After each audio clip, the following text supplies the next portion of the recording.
সম্মানিত মুসল্লিবৃন্দ আমার, গভীর মনোযোগ দেন। ইসলাম হলো 5টি স্তম্ভের উপরে খাড়া রয়েছে। কয়টি স্তম্ভের উপরে? জোর আওয়াজ দিয়ে বলুন, কয়টি স্তম্ভের উপরে? 5টি স্তম্ভের উপরে খাড়া রয়েছে। 1 নম্বরে হলো কালেমা। বলেন 1 নম্বরে কি?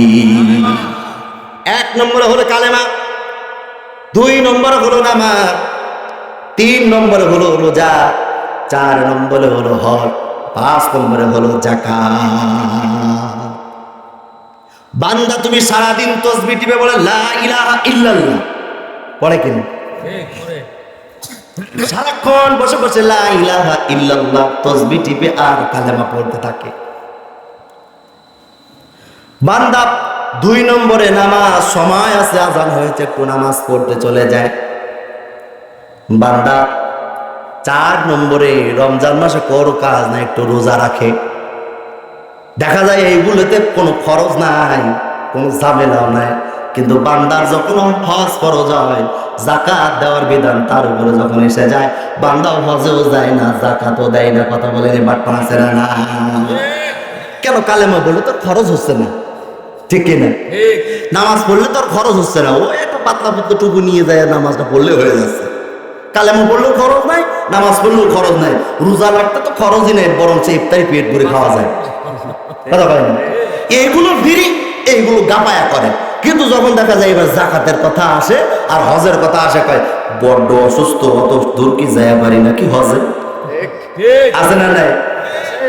এইবার যাকাত দেওয়ার কথা, ওরে কোনে কিভাবে কি আছে কি না আছে, কার দেবো যাকাত? যাকাত দেওয়ার লোক আছে নি? রাগ করতেছেন আপনারা? তাহলে কি হলো? বান্দা 5টি স্তম্ভের যদি 5টি খুঁটি থেকে যদি একটা বাদ দিয়ে দেয়, বলেন ইসলামের ভিতরে থাকবে? বান্দা যদি 3টা করে তাহলে থাকবে? তাহলে পরিপূর্ণ কয়টা থাকা লাগবে? 5টা। ইয়া আইয়ুহাল্লাযীনা আমানু দুখুলু ফিস-সিলমি কাফা। আল্লাহ রাব্বুল আলামিন বলেন, তুমি ইসলামের ভিতরে পরিপূর্ণ দাখিল হয়ে যাও। তুমি ইসলামের আংশিক মানবা আর আংশিক মানবা না, এটা তোমার জন্য হতে পারে না। কেন বলেন? ঠিক কিনা? তাহলে আল্লাহ কি বললো? তুমি ইসলামের ভিতরে পরিপূর্ণ থাকো। তোর 5টি স্তম্ভ, 5টি তোমার মানতে হবে। তোমাকে 5টি পরিপূর্ণভাবে মানতে হবে। তুমি কিছু মানবা, কিছু মানবা না, আংশিক মানবা, আংশিক মানবা না, এটা তোমার কখনো হবে না। কথা বলেন?